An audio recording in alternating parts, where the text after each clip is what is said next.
Hi, everybody. Welcome to Mormonish. I'm Rebecca. And I'm Landon. And we have a fabulous guest today who you may recognize because she's been on before. We have the amazing Monique Derr. How are you, Monique? I'm fantastic. How are you? Oh, we're good. How are you, Landon? I'm doing all right tonight. Yep. Hanging in there. We're hanging in there. That's all we can say. Again, it's like a crazy time in the podcasting world. There's just everything coming in left and right, left and right. We don't even know what to talk about. But tonight will be really interesting. So, of course, everywhere on social media, Tim Ballard, O.U.R, everything happening. So I'm often perusing social media, to see what's happening, what's going on, so I can appear to be knowledgeable, right, to my podcasting audience. But I came across Monique, of course, who I'm connected to, and looking at her pictures and stuff she posts. And then she makes a comment, something to do with Tim Ballard and O.U.R, where she says something like, oh, I was involved at the beginning, or I've known forever. And I'm like, wait, what? So sometimes this is my lesson to my viewing and listening audience. Sometimes your best source is like right under your nose and might be one of your good friends. And you have no idea, you have no idea what they've been up to. No, you just have no idea what they've been involved in. So Landon and I decided we're just going to have Monique on and we're going to talk about this because she was a volunteer very early on with O.U.R, very early on. But first, we will let Monique introduce herself again, because not only is she a wonderful person and somebody that was involved in O.U.R and can speak authoritatively about it, her background is such, once she tells you this, that you will understand why. I mean, she's a badass. She's an expert. So Monique, why don't you tell us what you do? Thanks. Well, yeah, so we met in the context of musical theater and we shared our spiritual journeys and all of that. And so that's kind of our connection. But yeah, when I got your message, oh, I just saw your comment. I thought, I guess I haven't shared that much of that with Rebecca. But I theater is my hobby, right? And I teach adjunct, and I also have spent many years in the nonprofit realm. So before sex trafficking, human trafficking, and all of that focus and research, just even my undergrad was international studies. So I spent time in Guatemala working with a lot of nonprofits, worked with the Rotary here for funding, and Kenya. I went to Kenya and did some field research. So I've been really involved in the humanitarian nonprofit world for a time, and got an MA in journalism so that I could write and record and document some of the things I was witnessing and trying to figure out how to make a mark with all these problems I kept seeing. Broke my heart. But my PhD focus was sociology, human science, transformative social change. So it's a social science interdisciplinary degree. And my research was sex trafficking within pornography. So I really was in a deep dive of what is that intersectionality? What does that look like? How do we, separate the shame and the Puritan aspect of it and just say, well, what's happening to the woman in front of the screen? What do we know? And so because of that, I spent a lot of years volunteering and working as program director or, in training in different states, wherever we lived, with my husband's job or my job, moving around with our kids. We were young. I would always plug myself in because I wanted my research to be credible and I wanted to be as informed as I could be. So I've been a part of this sex trafficking for a long time, the industry of fighting it and activism around it. And so in 2016, we came back to Utah, me and my husband, our two little kids, and I was about to conclude the preliminary part of my research and coursework and dive deep into data collection. So that's kind of where I was with that. And so I joined the Utah In-Person Trafficking Force. I say that right? UTIP, which is the Utah government's task force to fight trafficking. And I met a lot of people here that I was really found to be really credible and had also worked with over the years. And when you work in nonprofit, no one has money and everyone has passion. So I really had my hands in a lot of pots, asked to do a lot of different things. And so I already kind of was familiar with some of the big players in Utah who were a part of this fight. And I connected with them. And of course, I was like, I have to connect with O.U.R, right? Because I had left Utah after my undergrad and they had blown up.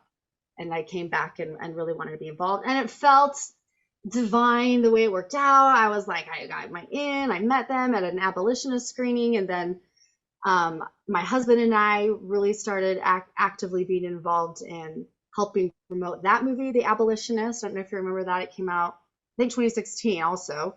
Yeah, May. That's right. That was the footage they had filmed, hoping to sell it to make a documentary or a reality series. Yes. It didn't sell, so they cut it into a movie. So you and your husband see this, you're overwhelmed, it's amazing, and you start going out and evangelizing like at theaters to hand out information. And we're at the you were all in the lobby, and we're pitching everyone, and then we're even at the movie theater. We're at the bottom right before it airs. We've got a mic, and I'm like, all right, honey, we got to tell us some factoids, and we're really pushing this, and we got it. And truly, fighting trafficking is a noble cause. So me and everyone else who have been actively involved, not everyone else, me and many people who have been actively involved, were ignorant to the underbelly of it all, but legitimately, like I really did brush shoulders with a lot of really good people who were drawn to it for the same reasons that I was, and we were duped.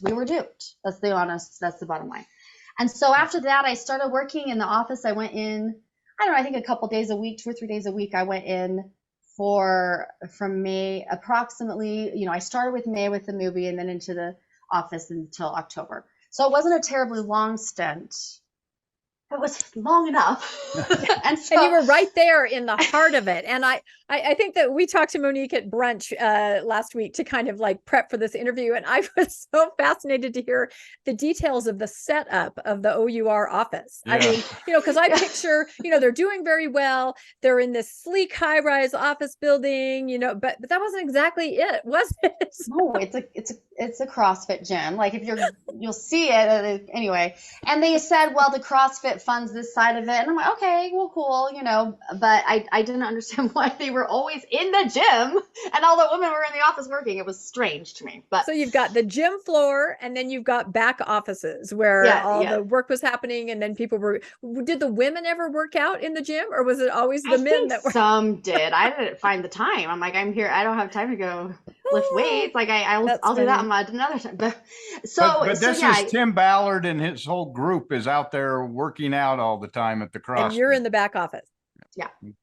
And I'd pull up, I see him running around, okay, whatever, but I did notice while I was doing my work there, I was writing for their blog. I wrote an article on red flags for parents, what to watch for. I did a few interviews, profiles type things that I wrote about for them, and I did a lot of stuff with the crowdfunding aspect of fundraising and their website, Your Rescue. And anyways, I saw things that felt wrong and concerning to me, but I ended up leaving because I didn't see eye to eye with someone else there, but it was unrelated to all of these allegations. And so at the time I felt like, what, as much as I hate the way this went down, and as much as I do see some weird red flags, I don't want to be the reason. I'm not going to bring negativity or contention to a situation, organization trying to save kids. Like, that's the cause. Who am I to do that? Right. Yeah, I'm like, exactly. I'd rather just like eat crow and feel bad about it and go on my merry way and let them and keep things to myself.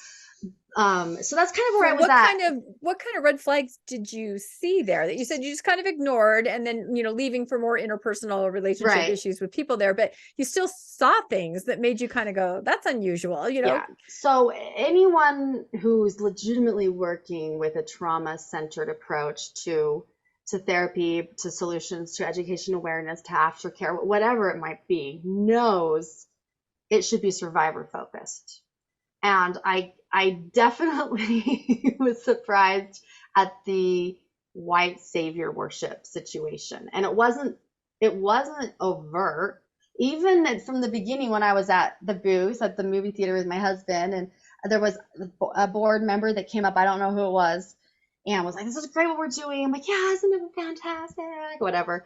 And he said, we need for human trafficking and sex trafficking to have, its place on the map or whatever. I'm paraphrasing here, but in order to get the traction we need for people to be aware of this problem and want to be involved, we need a face.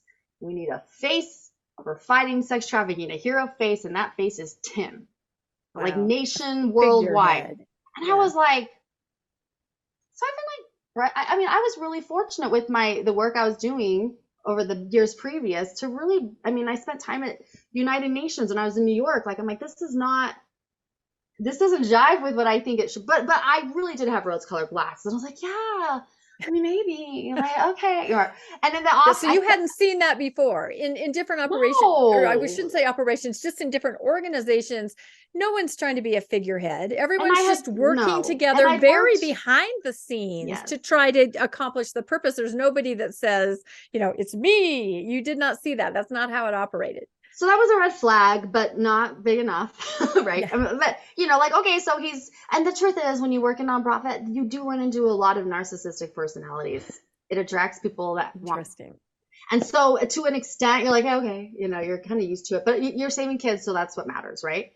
And that picture of him carrying a baby. Very dramatic. I mean, it's so, it's so blatantly racist.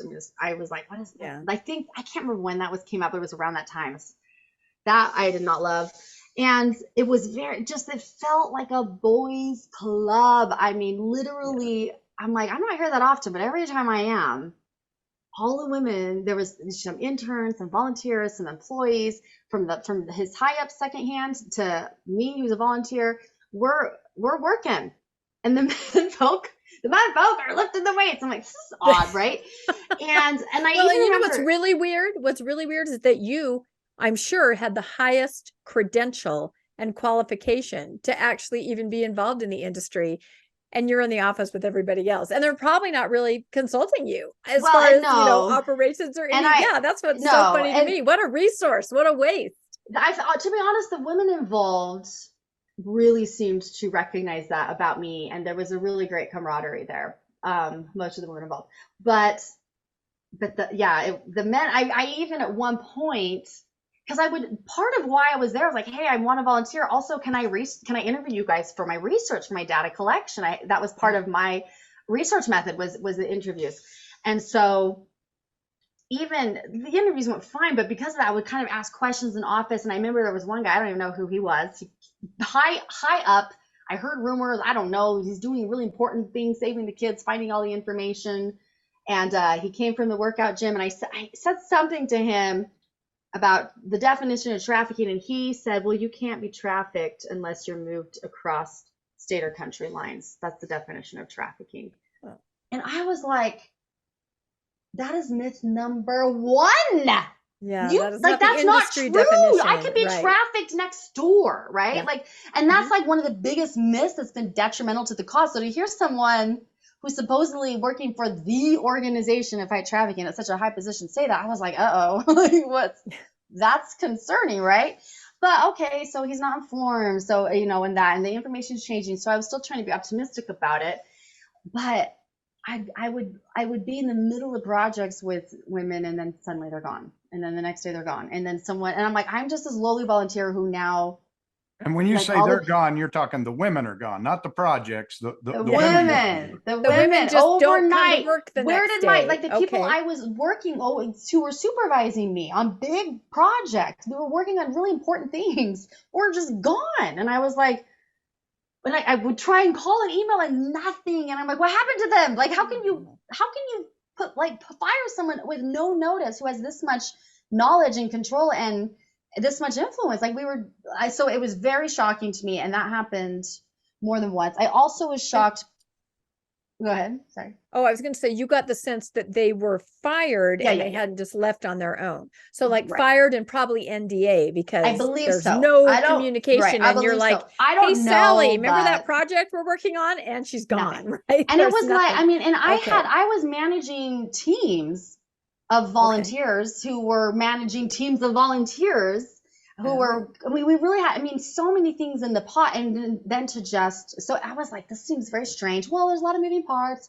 Okay, again, I'm kind of used to nonprofit being a bit clown shoe at times and a hot mess. I'm like, all right, well, but I started getting really worried and confused.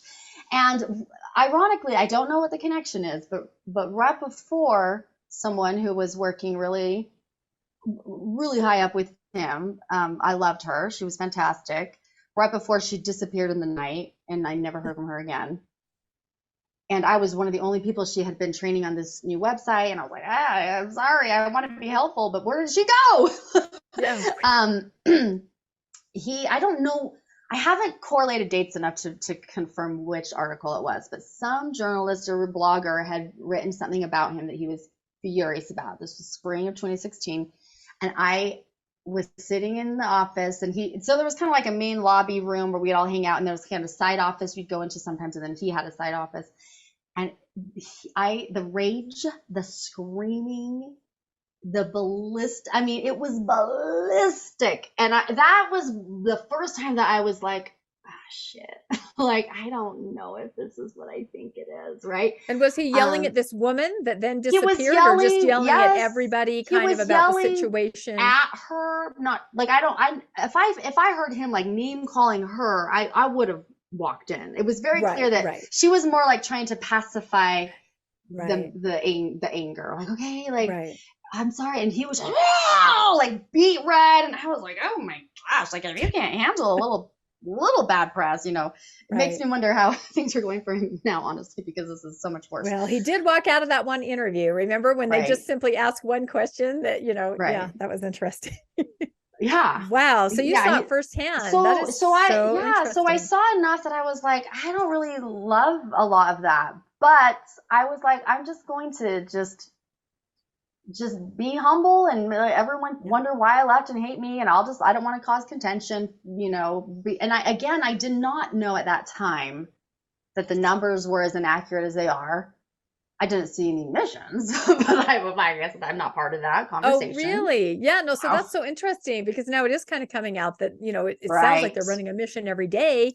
And then when you talk to people that were really there on the ground in the offices, the missions aren't happening like that, really. So, so a lot of things too, in hindsight, makes sense. Like I was told at one point when everyone was leaving, and I'm this kind of lowly volunteer with all this awareness of websites and procedures, because I was the one they were, I was meant to just assist, right? And then they fired them. I don't know why. I don't know what happened.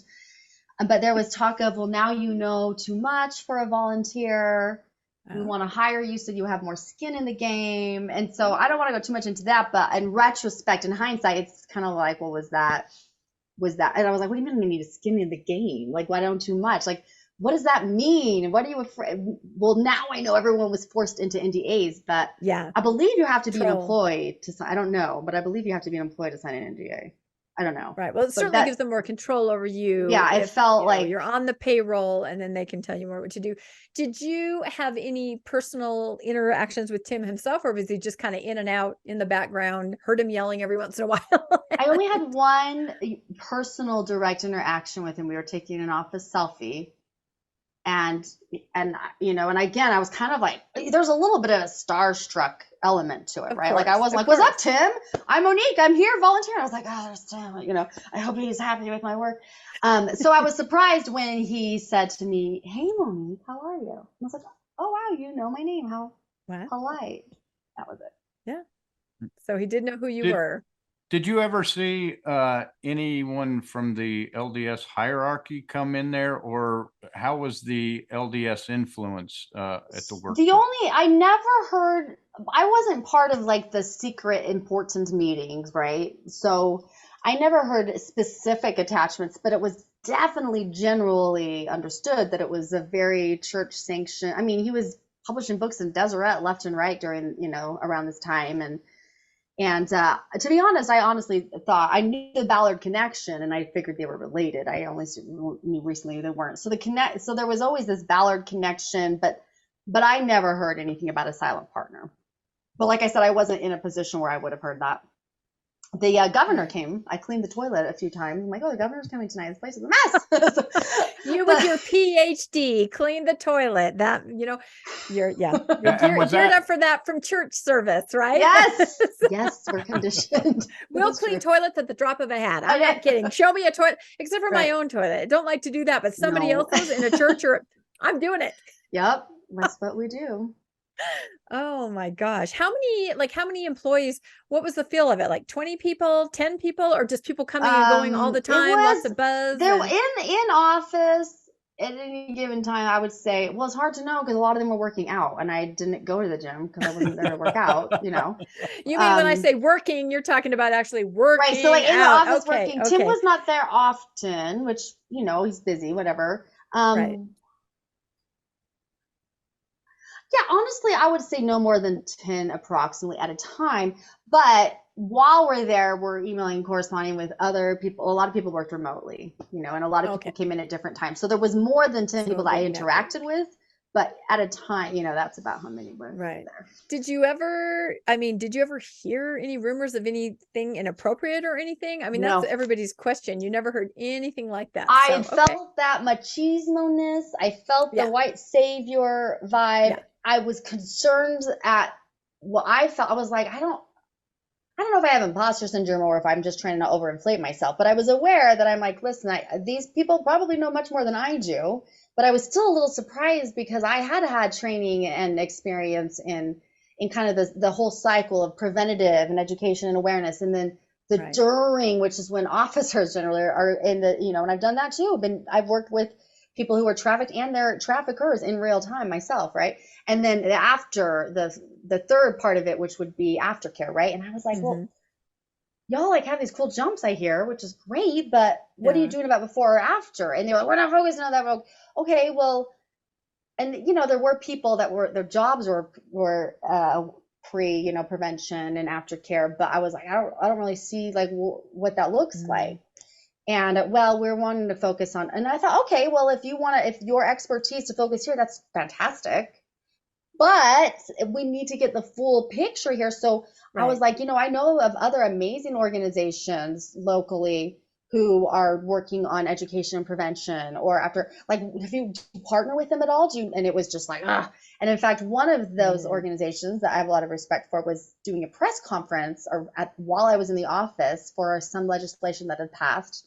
And I remember that the office energy, everybody was like, oh, I can't, like they were mad someone was getting any credit on the topic besides them. And that was another red flag to me. I'm like, why are we working together? This is very egotistical and strange. But that was honestly, aside from those things, which I did not love, I was like, well, they're saving kids. I'm just going to be quiet. And that was October 2016. And I continued to, I didn't just stop because it wasn't working out there. I continued to be on various other boards. I completed my dissertation. I was consistently teaching and things. And so that was the end of 2016. And then I would say 2020 is when things became abundantly clear. And I was like, okay, this is so much worse than I thought. And I started speaking more loudly, and everything coming out now, everything, all the ickiness I've known since 2020. And if I've known, like, I am not that important in this whole picture. In fact, when you want to be on your podcast, remember, I was like, I don't know that I haven't, I'm, like, what am I going to say? Like, I don't know. You have a boots on the ground perspective. Yeah. I just don't want to insert myself to, like, I'm not looking for attention or anything, right? That's not my interest. So I was trying to just sort of, but anyways, keep the peace. But at this point, it's like, no, like, my point is this: I don't feel like I'm a huge player at all, and yet I knew since 2020. Right. So you're saying a huge network of people, right? There's no way. I'm sorry. I'm just gonna say it. There's no way that Sean Ray's. There's no way that the bigger players, Glenn Beck, like you guys. There's a reason I believe that they're being silent and panicky, because if I knew, they knew, and I knew, and I knew in 2020. From my connections and from the conversations that were going on behind the scenes. Wow. And you mentioned that you were involved in fundraising or accepting donations. Can you give us any sense of how that all worked? Because you were there for a number of years, and just how did it, because I've heard the donations like incrementally went up, millions and millions as it. Well, I only worked in the office a few months before it was toxic and icky, right? But I was aware from that point forward. I would say I've been plugged in and aware of a lot of things. But when I was there, the only funding stuff I was aware of was promoting a website to get people to kind of like make their own profile, like a Facebook profile. You make your own campaign to raise money, and then all the money goes to O.U.R. But also there was they had a process where you could automatically donate every month a set amount. And so every so often those credit cards stopped working, maybe because they expired, maybe because someone's like, I don't want to do it, whatever. And so I even when I wasn't in the office, I would take paperwork home, and I just had pages and pages and pages of Excel spreadsheets or maybe, I don't know if it was online or printed out, but all these people who had been a part of the automatic system that weren't working, and I hated it, you guys. I hate this stuff. But I called every one of them. Hi, see that your see if car's they not wanted working. to donate again. Can I update your car? Like, so. Wow. And I would get emails every time a payment was made, and I just checked, and within a few weeks I had hundreds. So they're good at bringing in the money. We now know they're not good at allocating it to victims.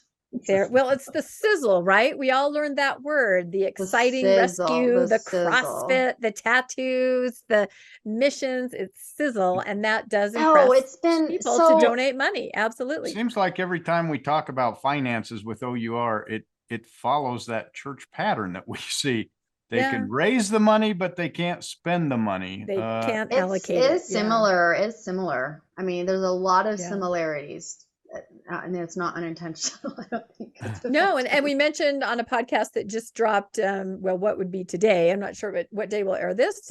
The liquidity of O.U.R was incredible. Like most nonprofits have a couple years worth of operating expenses liquidity, and O.U.R had triple that, which is kind of a red flag. In fact, they were red flagged. So, yes, right. I mean, I've worked with so many different nonprofits legitimately making a difference, and we're just poor. Like we never have the funds for the basic minimum. No one's drawing a salary, and then you have an organization that you think is like, well, they're making millions, but they're able now to do all the things that we can't do. No, they're not. And so it really is a slap in the face for activists. And that's why you've seen some of the most prestigious and well-known and most credentialed organizations such as Polaris and others that have been speaking against this for years. I mean, Elizabeth Smart left. Yes. She joined O.U.R and left. I'm like, what?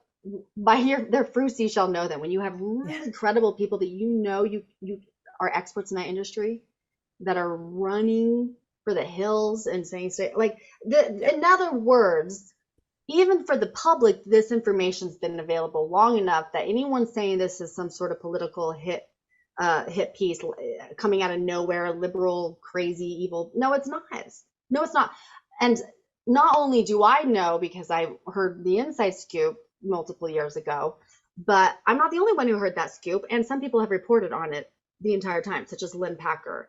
And so I've been actively watching Lynn Packer, American Crime Journal, Vice, others have gotten into it. And only now when the church made the statement that they did local mainstream news pick it up. And now it's blown up. So there's been many people like me that have been waiting for this awareness to hit mainstream for a long, long time, because from 2020 on, when I knew all this stuff in detail and I was like aware that numbers aren't right, there's sex, this is so much worse than I thought, I still had to be so careful who I said anything to, because you're instantly called a pedophile and a trafficker. I mean, it's the ultimate. They've done so well with their marketing and branding, and I mean, I don't know. It feels a bit like a cult. Like you can't speak against it, or you're or you're raping children. I mean, it's like, and it doesn't matter what your credentials are or what your experience is. It doesn't matter, you know. Yeah, and I think we see that when people like Lynn Packer are saying it, and nobody's believing him, and when you go back and look at his, and he's done such good investigative journalism. He can point to all the documents of why this is wrong, but everyone wants to buy the lie, it seems. Right. Yeah. Well, you have enough. It makes you feel good. Right. It does. You don't want to challenge your ego. You don't want to be wrong. And people have attached it to their spiritual beliefs. It's intense, right? My mom was like, why haven't you been preaching this from the roof? Because I've been quietly warning her for years, like she's asked about it, or other people. But she's like, why didn't you put it in the rooftops? I'm like, listen, it's not because I'm afraid. I published an article in Salt Lake Tribune calling out the apostle when I was a member of the church. Like I'll speak, but number one, I did not feel like this was I have a letter to share here, but that I received in 2020, but it wasn't my story to tell. And as a journalist, like if I release something that I can't show a primary source for, show my credentials for, I'm only hurting the situation, right? I'm only going to, do you remember that one girl shared something that she couldn't back up, and that's, it discredits it. And I also felt like I don't really have that permission. So I felt like my hands were a bit tied. So I basically really leaned into the things that were public, the things, that I did feel like I could speak on firsthand. But secondly, have you seen how the apostle has been treated by active members? Can you imagine if I was like yelling from the rooftop, Tim Bell? I mean, I've seen people that are good people that have been really working closely with him and on stage with him. And I've thought so many times, like, should I warn them? But all it would do would be to, I would get a lot of attacks and I would not be believed. So I couldn't see the benefits. So instead, I've been pretty private about it, but I have been very publicly vocal about things that I felt I could be public about, such as other things he's done since I was in the office that have been extremely harmful for the cause, even in absence of the sex abuse and the fraud and, things that are and the lies and numbers. Yeah. Right. So there's enough there. No, and I feel like the Sound of Freedom, I mean, that kind of put it so much in the open that you had to be on one side or the other, kind of. A lot of us saw that and we're like, oh no, there's something weird here, and we tried to tell family members, we tried to, make comments, and then you see you're completely shut down. And then you're like, oh my goodness, there really are two very different perceptions of what this is. And so I think it's been boiling. It's been coming to a head, I think, for quite a while, and like you say, you kind of kept it under wraps, and look what happened to you.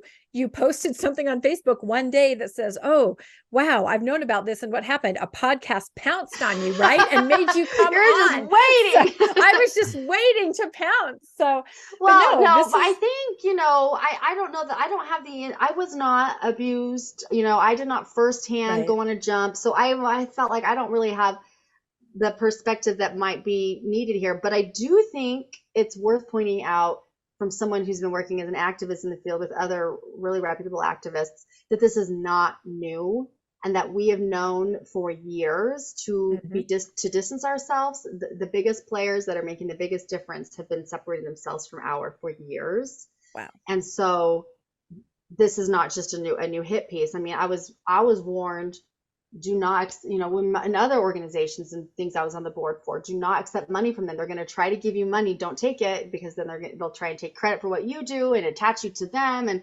I've been like, in every board I've been in, like, we cannot get in bed with them. We can even take in cash from them. This is not a safe thing. There's more to this. This is a web, and it's all, coming out now and corroborating what I knew from the beginning. But, I will speak out about, and I have, the divisiveness that he's created, which has really hurt the cause to fight trafficking astronomically. He has made something that was bipartisan, period. Oh. And it's been terrible. It's been so terrible. But so I would speak out on that, but I can't speak to someone else's sexual abuse. I didn't feel it was not my story. Right. I don't have the permission. Yeah. But I get a letter in 2020 that was circulating, and it's been mentioned. I've heard this letter mentioned, and I think it's part of the case, which was mysteriously closed in spite of ample evidence. Mysteriously, no. Right? And I just learned today that the case files are now available, unredacted, so anybody can go through and look at everything and try to dig into it. So Landon, I know you have a day job, but let's assign you to open those files, spend every waking minute when you're not podcasting, and let's break this wide open. Landon's definitely like, on my list. I'm excited to go through that. And then meet me in the CrossFit gym. Yeah. The Nephi psychic aren't there though. I'd really like to get my hands on those. Well, I think we learned that those might have been sort of more audio, right? Than transcripts. So, but yeah, those were kind of fascinated because, it's interesting how people out in the world looking into this are interested in the whole, true crime part of it. But of course, we're interested in the Mormon centric aspect of it. Right. So there's lots of different pieces that people are interested in because it's such a multifaceted story. But so you received this letter that is part of the case file, and you actually have it. How interesting. And this is 2020 that you got this letter.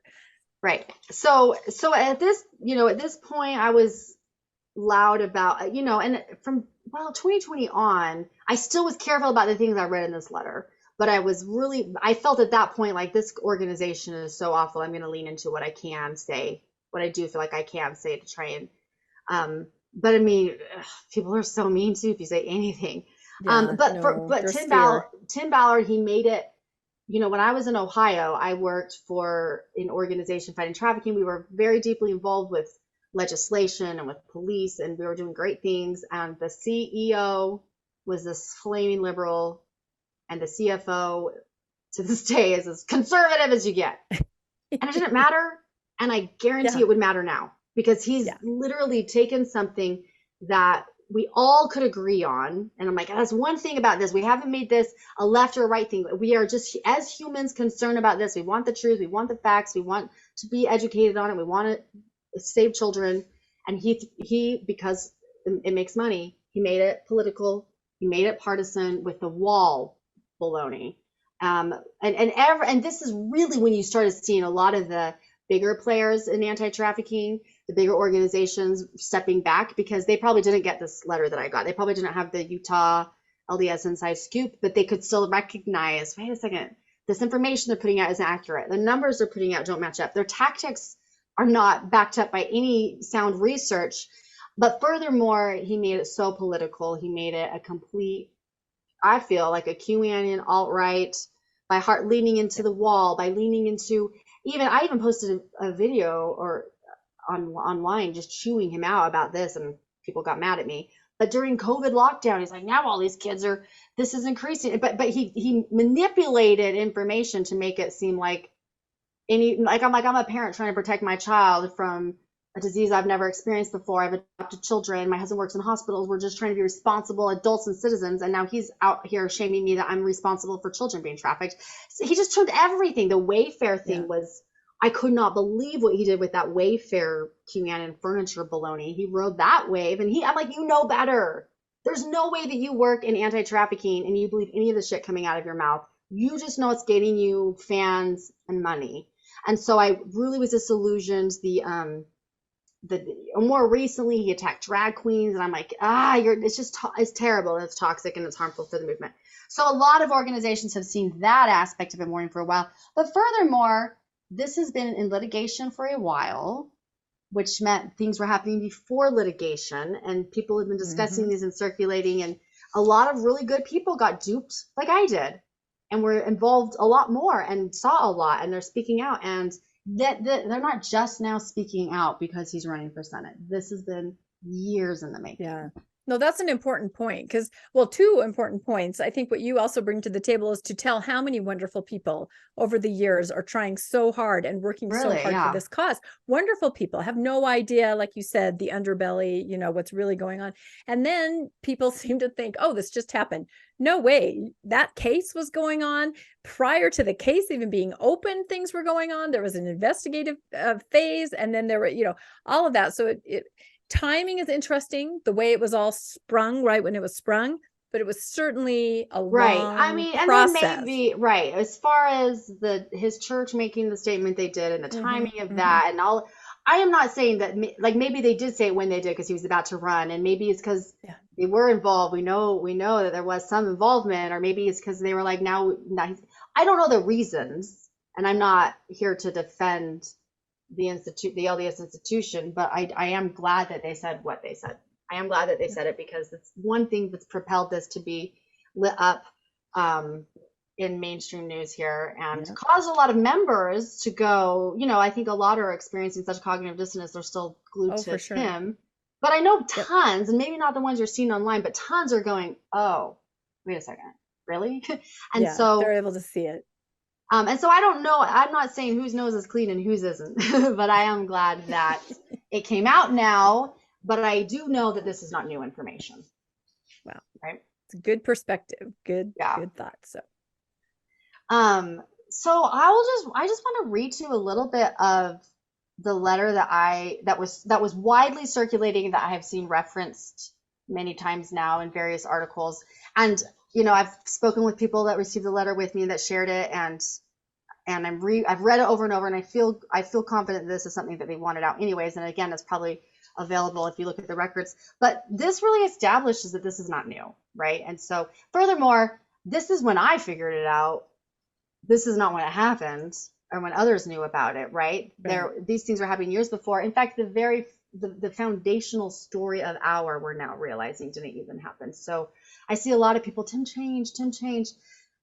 I understand that maybe that's more comfortable to go, well, I wasn't duped. He must have changed. Well, no, you were duped. You were duped. And that's okay. Like, heal, admit Monique it, recognize just says it. how it is. Like, I was duped. I was a doctorate student duped. Okay. Yep. Like, you know, knew it was your industry. That's right. Right. But again, And I was the mission, the children, anything that's doing any kind of good, you can overlook things until finally you can't anymore. And that's why this was perfect. It was, and that's why I really think a lot of the, you know, when these people are coming out speaking against the organization and Tim and the tactics and such, and there's all these accusations of, well, that's just, you know, hit pieces. They're just these hateful.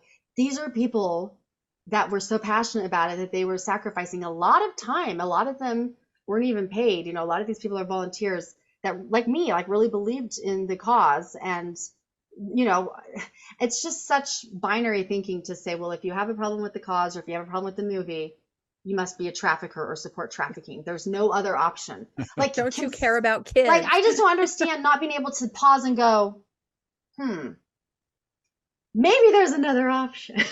Maybe it's possible that all of these credible people, all of these experts with all these experiences who were really supportive of Tim, who were really engaged in all these apostles and all these people, maybe it's possible that they're not all traffickers. Maybe there's another option, which is this is all bullshit and I know it. Like, why? Like open your minds a little bit and consider, right? It's cognitive dissonance. I'm telling you, that's what it is. It's very it's difficult, especially when the church denounced him, because people love the church. They love Tim Ballard in the past. They're on the same side. Right. Now, what do? They're on two different sides. What do? You're in the middle with cognitive dissonance completely. Right. And so there have been some very interesting workarounds that people have come up with. For example, the church being in apostasy, right?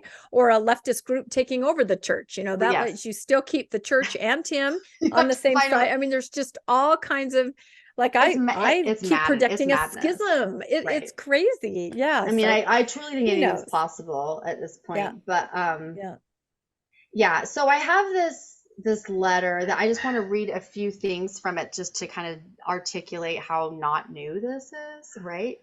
And also just going back to the church thing, I do have a lot of compassion for people feeling that cognitive dissonance, because if you were paying attention to and taking time to read up on, watch Lynn Packer, which I highly recommend, all the investigations, or if you were plugged in like I was and like had people warning you and like keep tipping you off and things, this was not surprising. It was surprising me the church said it, but the information was hardly new.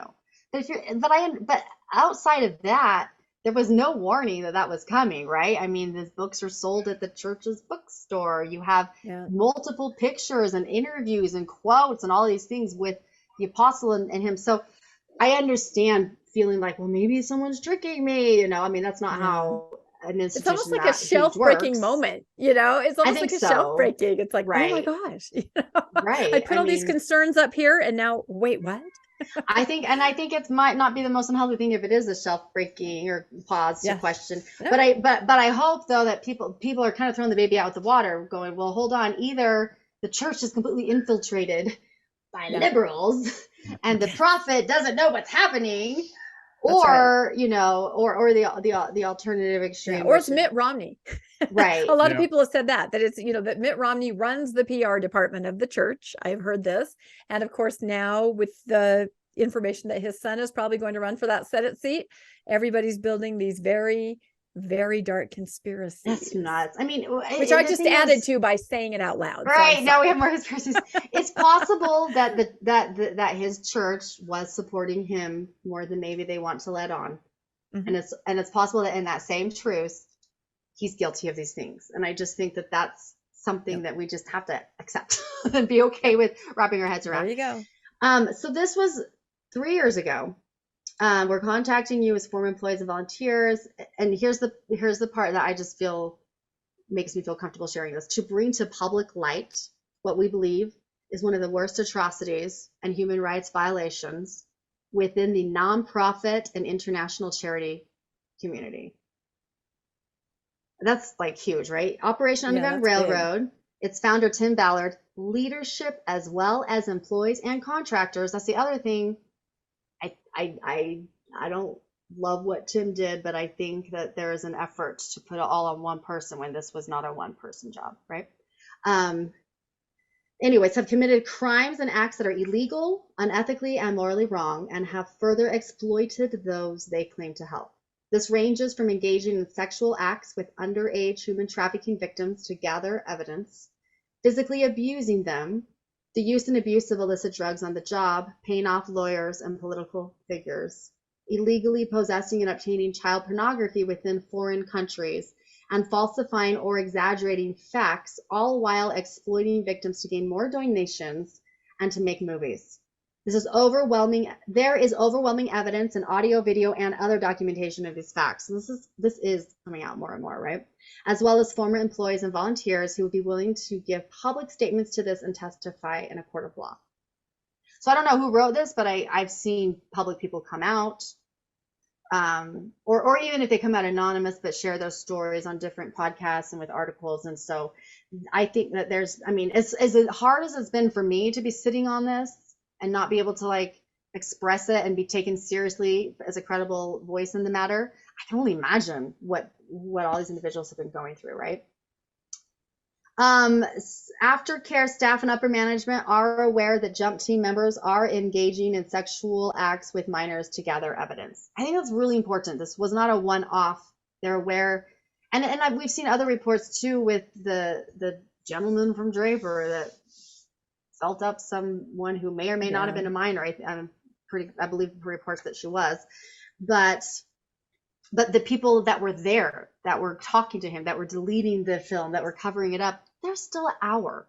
I mean, there was the person who is working pretty high up at O.U.R at this moment, trying to distance himself from everything, was there. So I'm suspicious of the whole thing still, right? There are some instances where the victims in the O.U.R rescue operations were not trafficked prior to O.U.R. This part killed me. Yeah. As someone who knows the ins and outs of this industry, and like you made the victims, you're trafficking the victim, you are the trafficker at that point, right? Soliciting them for underage sex or a sex party. And this is interesting, and this is as early as 2018 that this was reported. According to Haitian Social Services, victim statements in operations like Toussaint, I hope I said that right, in 2018, the survivors stated that they were not under any control, never been forced to have sex, but were enticed by a trafficker to go to this party to perform sex for money because they were in a vulnerable situation. That means you just trafficked someone and exploited them because they're in a vulnerable situation because you offered them enough money. Yeah, no, and that matches that podcast that Exactly. RFM put out, where he talked to an operator who said, oh yeah, we went to the beach, and the amount of money that they're offering to people, I don't know if we quite comprehend. It's life-changing. That would make someone who is absolutely desperate go, well, okay, maybe I can figure this out. And so, yeah, once I heard that, yeah, it was very dark. I had heard people explain that to me, like, hey, we're hearing this is what's really happening on the jumps. And I was like, that's insane. That, like, even though I believed the people that told me, I trusted them and I knew that they had good sources, I was still like, that's just like, really though? Like, really? And then I read this and it goes into details about that. And still I believed it, but I'm like, how can that be? And then when I watched the interview on the Bill Reel podcast, and once again, but hearing from someone firsthand in their voice, corroborating this stuff, I was like, even I've known this for years and I can't bear to hear it, right? My husband was like, I might throw up what has happened, you know? But the point is, this isn't someone who woke up last week and said, I'm going to go on Bill Reel and make this up. I mean, we have a timeline here, right? And let's see, jump team members have been intoxicated and under the influence of drugs and alcohol while on jumps, and some have abused the sex workers or prostituted victims, to include choking a potential victim. That like makes me almost cry. So, wow. And where are the survivors, right? I mean, it's just insidious, and it's so much worse than I thought. I really think that there was still a part of me, even though I've known all this, I was still like, but I mean, like, maybe they're still, you know, like some kids are being helped, and, you know, like there's other people that are going to offset. Like it's just such a gross thing to really wrap your head around and accept. And also it's hard to accept that we've all been this effing duped, frankly. Yeah. But we have been. That's it. And there it is. What was the action call in the letter then? Just to try to make this public, Well, and to try to that's, make a difference, to try to yeah. come forward if you have knowledge? I mean, I think they were probably hoping to see what we're seeing now happen 3 Okay. years ago. Okay. I that's kind of what me and my colleagues were discussing, like, well, we have this on, what do we do with this? But it was clear that it was sent to lots of different people and folks, and it does seem to me like I was like, listen, they said bring to light, they want it public, they're warning police officers to not partner with them. Is this something, because I'm willing to put myself out there and post something like that if I knew the authors were like, yeah, that's what we want. But we couldn't get a good handle on it. I'm like, well, I don't know, maybe someone else they sent it to, because I don't know if it's imposter syndrome or just awareness, but I'm like, I'm kind of a small player in all of this. And so we kind of weren't sure, to be honest. So I've been like, what is the point of that letter? And should we be broadcasting it? And if I got it, I know bigger players got it. Right. Why is no one? And then, but also though, to be, I guess, fair to myself, it wasn't long after this that I found out there was an investigation opened. So I was like, I guess that letter made Yeah, it that's to what I the- was going to ask, because you Yeah. said that they sent it to law enforcement. You would think that law enforcement would then be, Right. And have so force to then I act. thought, okay, well, I don't know what I can or can't say. I'm not involved enough in the case. I don't want to hurt anything with my big mouth, but I'm never going to not speak against abuse. But when I knew it was, in litigation or in courts, that made it easier for my case, at least behind the scenes in private conversations, as well as in conversations with people on different boards I was on and such, to be like, okay, even if you don't want to believe any of these claims, even if my warning makes you think I'm a trafficker or whatever, let's at least look at the fact that this isn't litigation. That's a fact. It's a fact. It's in court. Mhm. They're under criminal investigation. So can that alone be enough for you to believe, like, let's not engage, or I'm not going to go work there? And so that was kind of my angle for a little while. I just tried to stick with the facts. Like, hey, they're in criminal investigation. Like, that's, well, everyone in nonprofits being criminal. No, they're not. No, they're not. It's Right? just a hit piece. It's a hit piece. That's all. Right. So is O.U.R. then trying to continue without Tim? Yes, I And think what they do you are. think about that? What do you think going forward? What should happen? What do you see happening? I will tell you that for me and the people I really respect within this fight, no one thinks any of their behavior right now is credible. No one's buying the New Leaf thing, because we all know that they've been involved in the whole thing and they've known all this. And they're still pushing out. The only way I think O.U.R. has a chance, frankly, is if they were absolutely transparent and honest. Number one, they absolutely said, these are all the things we've lied about. They take money. If you donate to O.U.R, you think, oh, I just gave $10,000 to save children. No, you didn't. You gave, I don't know the breakdown, so I'm going to approximate here, but you gave $5,000 to someone else's organization, Saving Children, and you gave $5,000 for their salary. So you could have just gone to the other organization, and your $10,000 would have actually gone to helping children, right? So there's all that still happening that they have not addressed in any way. And again, according to reports, the current, I don't know the exact title, CEO of O.U.R was with that jump team when a minor we have documentation, was assaulted. So there's just no credibility in terms of the lies of the numbers, in terms of what the money was really going to, and was it being funneled through something else? It seems very obvious it was. And then of course the abuse claims. So unless they completely get rid of everyone that had any information about that and covered it up, number one, and number two, fully owned, like all the money really went to here. These numbers were really not what you think. These jumps didn't really happen. Or yes, you thought we had intel. I can't believe they were using Nephi as intel for these young dads going abroad thinking they're saving children. You could have widows in Utah right now. Like, it's the only miracle involved here is that people did not get murdered on these clown shoe jumps. That is what I think too. The naivete and the just danger. Just I keep walking thinking, around the how beach. was no Hey, one can I buy a seriously kid from hurt? you? Yeah. Like, what? How was, yeah. In fact, Landon, a lot of it took place in Haiti, and you were telling me about Haiti and in your line of work that's seen as, we don't go there. Yeah, we have contracts there, and we will not send anyone in unless they're picked up in an armored vehicle and escorted to right. I've been to I've been to an undeveloped nation and got beat and left for dead. I still have head trauma to this day from it. Like, you can't just willy-nilly run into an undeveloped nation and run around the streets and think I was naive in it, you know. So yeah, I know firsthand how bad these things can go if you don't have a lot of preparation and intel in place, and they're just going off Nephi and running around. I mean, it's bonkers to me. And so I really, unless O.U.R makes a massive transparent move and cleans house, I mean, I don't know what they're doing. I think I went and chewed them out on their Instagram yesterday. Why are you still posting these numbers? Like, it makes me so mad. Don't go there, Monique. It's too I know, damaging. it's not Don't worth go it. there. I know. Monique, you stated that other social workers, other groups knew about this. We had a government investigation into this. The government seems to have found that exactly what everyone was claiming did happen, and then there was no action on the part of the government.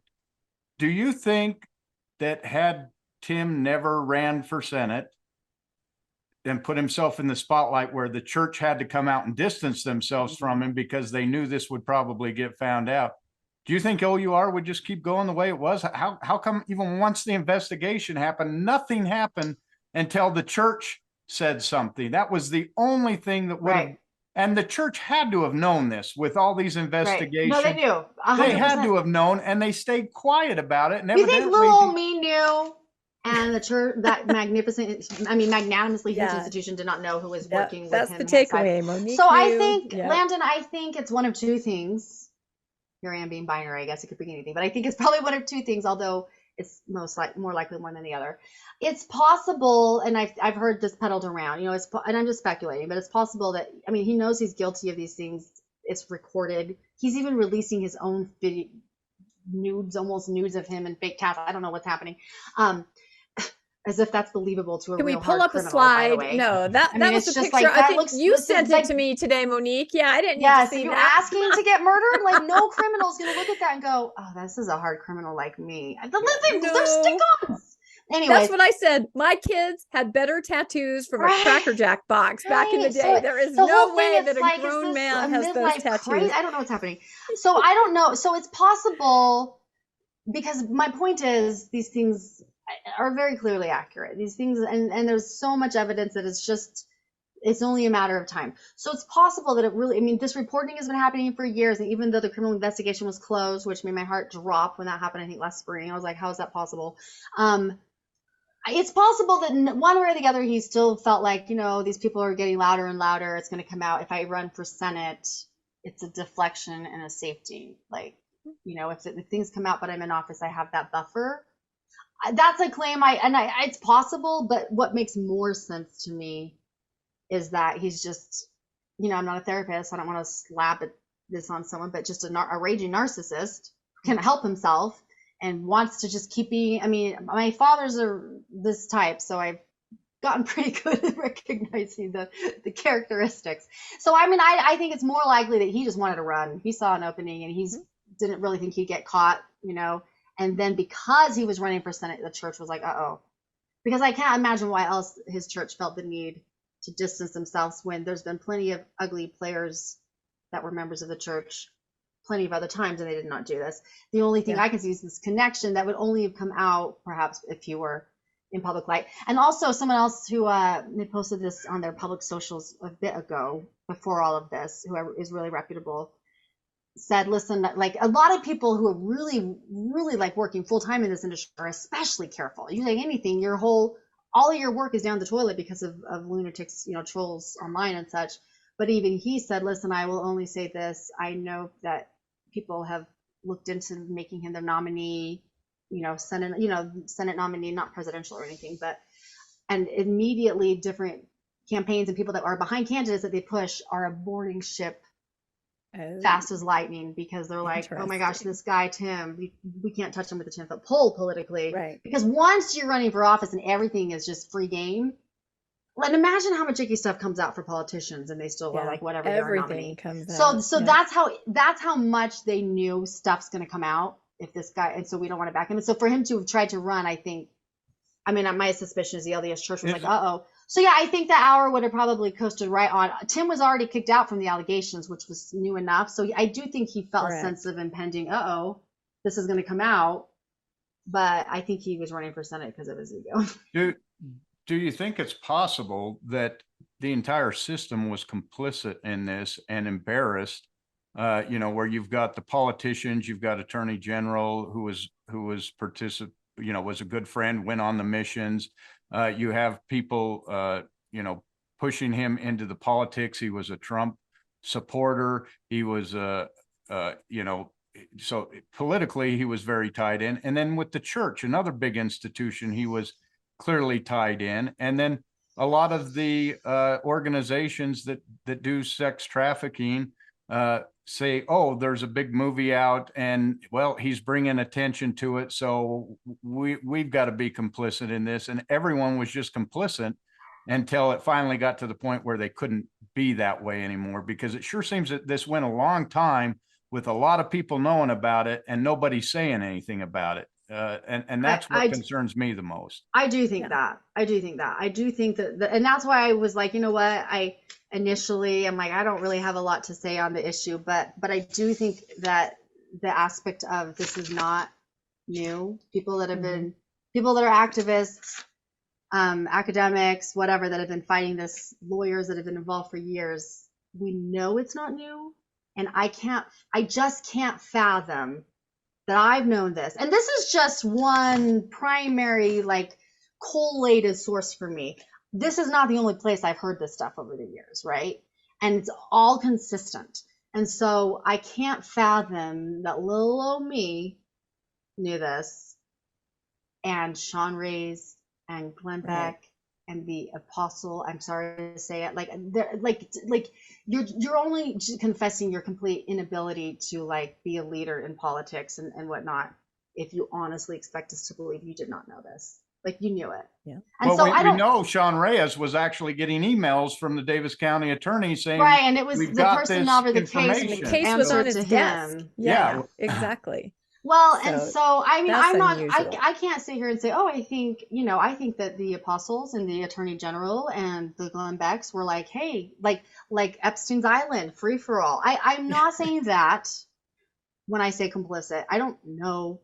They may have been somewhat delusioned and somewhat duped the whole time, but there's no way they did not know about all these claims, and there's no way they did not know that they were mostly true. And so I don't know if in their minds they justified it. I don't know if it was that kind of alpha male, like, because even hearing Tim, he's going in this, tour right now, any podcaster that will take him on, and, with his wife say, oh, this is how you have to do it. And we had to shower together. And if you want to save the children. So I don't know to what extent they were like, I don't know how much they were okay with justifying grotesque means if they thought it justified the ends. But also with that, even if that's true, it's hard for me to believe they did not know that the ends were also untrue. So now your means of abuse are justifying the ends. What are the ends? Where are their survivors? Right. That's the big question. No, exactly. So, there's to be money given honest, to other organizations. But it's made me feel like I want to just, all the QAnon or DesNat trolls, if they get to this part, they're gonna love that I say this. But I'm like, do I need to run out of Utah? Like, everything feels corrupt and interconnected at the top. It does, and it's really horrible. And I don't know the women who are being anonymous but speaking out, but I'm effing commend them. And if they have children, for example, of course they're not giving their names. Look at the kind of nasty awfulness is on, you know what I mean? Like, they have to protect their families. But it's true. We've known this for too long to just dismiss it as some sudden leftist hate piece. And that's that's the beauty of the age of information. You can see that Lynn Packard, for example, has been very well demonstrating evidence from this for years, so for years. He's always been there. People have kind of known, but it's like, what's he doing? I don't know. It feels amazing to be involved. I mean, I've mentioned on several podcasts, I inadvertently went to a Tim Ballard event, the charisma, people were crying, hands over the heart. He was giving his pitch, it's very, very dramatic. It's and moving. emotional. And the science behind emotional elevation, you're like, oh my gosh, I get why so many people are duped. yours truly included, right? Yeah. Like but people have got to be willing to like step out of it and see and like, and people that are speaking against and speaking against him, these are not people that are also simultaneously saying trafficking is made up. We love it. We are the activists who are sacrificing and doing research. And do you know how much debt I'm in for my damn degree? But I believe in this so much, And so it's that's right. What motivation do we have unless it really is what we say, which is abusive and a scam and a fraud, right? Yeah. But the good people are trying to do good things. And so I think maybe we should end on, in your field and your expertise, what really could people do? I mean, I've heard many people say being able to give money to this glamorous organization turns a blind eye to things that are going on right in your backyard, right in your church, things like that. What should people do if they really care about this topic, which is now in the forefront for everybody? What's a legitimate way to help or get involved? I mean, I think there's a step that's unfortunate, that's an extra step, which is breaking through the political dogma of the topic. And I say unfortunate because that didn't used to be the case. You used to just be able to, at face value, learn what it meant, learn what the red flags are, learn how to be preventative. But now it's like, okay, but first we have to convince everyone that we're not QAnon, like drinking kids' bloods or whatever. And so there's, right? So I would honestly just say to anyone to firstly challenge yourself to question that what was it, Save the Children movement during Black Lives Matters that took place, that deflected from Black Lives Matters and was complete. I mean, that is an example of a lot of really good people, really good moms that were like, I just want to save the kids, and why would you hate me for that? Why are you trying to stop that? Well, the reality is that whole movement was based on absolute baloney, almost entirely. They're peddling that kind of Liam Neeson Taken brand of trafficking because it's sensational and exciting. I even wrote an article for O.U.R that was like, do you know what, less than 5% of people who are in trafficking and who are sex trafficked are actually ever in bondage, actually ever physically snatched, right? And so those are the details that are maybe less glamorous, and so people want to ignore them. But you have to be willing to look at the data. You have to be willing, if you truly mean it when you say, I want to help the children, I want to stop trafficking, you have to look at the data, and you have to be willing to break your stigmas around, oh, look at that lady on the side of the road who's homeless. What a druggie selling her body. How awful. You have to say, hold on. Why am I judging this person? Why am I shaming and sex shaming? And even the way if your child comes home from school and, oh my gosh, that girl is a slut, she's sleeping around.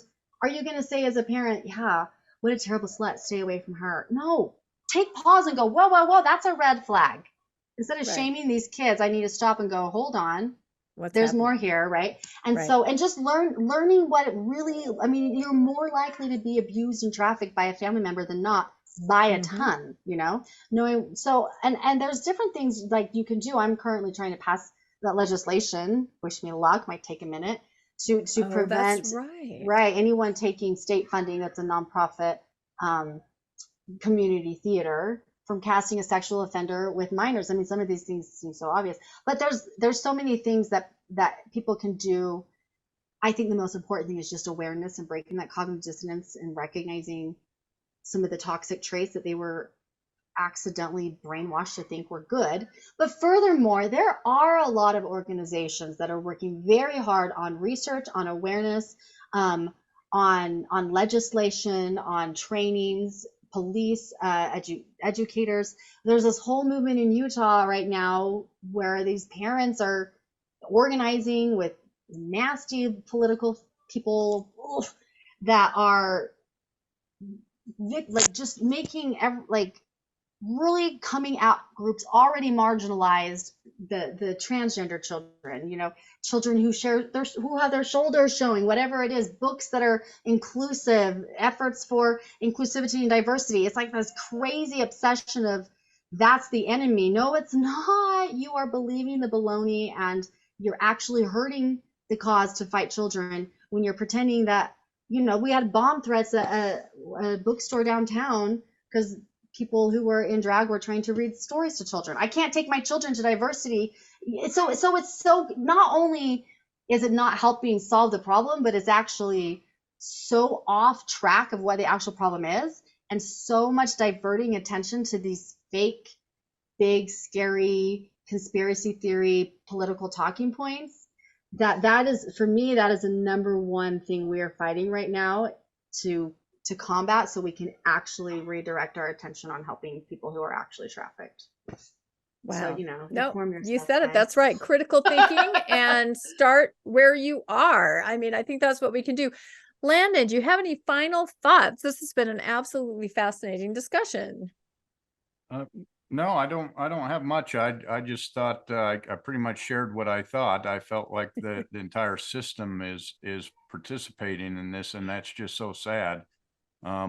Meanwhile, I see something like in the LDS church where we have kids who the bishop knows is being sexually abused. They call a hotline and nothing is done to protect these kids, yet we're sending operatives into Haiti to try to get people to sell kids when they know right where these kids are being hurt at, and they feel like they have to do nothing. To me, this tells why we have to have mandatory reporting for clergy and everybody else. When someone knows a kid is hurting or is being hurt, that should be reported regardless. And that's not happening. And the church is one of the ones that's fighting for that legislation. It just doesn't make sense that you can be this into saving kids and then not do the very simple thing that you could, and that is, make it so you have to report on people hurting kids. Well, and I think that's another really important thing people could do on a micro level too, as Utahns who are very intricately connected to that church, whether they're members or not, but especially members. You can't talk out of your mouth on one side and say, I want to save these children, this is terrible. On the other side, when there's an institution that you contribute to that is actively, aggressively, systemically oppressing the voice of the abused and supporting the abusers. And we know this factually. AP did a great research journalism on it. We know the helpline exists. I've firsthand been told you can't report this. The bishop says you can't. I mean, you don't have to, whatever your faith journey is, fantastic. Call out the shit in the institution, or else you have no credibility and you're not helping children. There it is. I think that might be the title of our thumbnail, Landon. What do you think? Monique said it. She absolutely said it. No, and my hope is just the whole O.U.R. thing will shine a spotlight on all the other things that are happening. And why don't we, look at things on a micro level, like you said, and then that spreads out to everything. So hopefully, wow. Right. Well, I mean, these kinds of discussions, they're so important, and they literally could go on, and they are going on. And I'm happy to see so many different podcasters or just people picking up and posting, like Monique posted, and I jumped right on it and said, let's keep talking, because I think now our audience, our listeners and our viewers know just how amazing Monique is. And we're really happy that she's our friend and that we have her as a resource, because we'll have you back for sure. I mean, this topic is not going away, and there'll be more things coming out, and we'll continue talking. So everybody, please like and subscribe. Please comment and tell us what you're thinking about this entire situation. There's so many twists and turns and ins and outs and multiple facets. Tell us if you ever had any connection to O.U.R. or were involved in some way. We'd love to hear all your thoughts. If you'd like to be notified when a new episode of Mormonish comes out, you can hit the notification bell. And if you would like to financially support Mormonish Podcast, there are links in the show notes to how to donate through PayPal and Venmo. And we just love all our viewers and listeners and all the support that you guys give us. We just appreciate you all so much. So thank you, Landon. Thank you, Monique. Thank you, and Monique. We will say goodbye from now. Wonderful conversation. Thank you, everybody. Bye. Thanks for joining us for another episode of Mormonish. We really appreciate our listeners and would love to hear from you if you have a story you'd like to share. You can email us at mormonishpodcast@gmail.com. You can also find us on Facebook, Instagram, and on our website, mormonishpodcast.org. And don't forget to look for us on YouTube and like and subscribe. Keep joyful, everybody.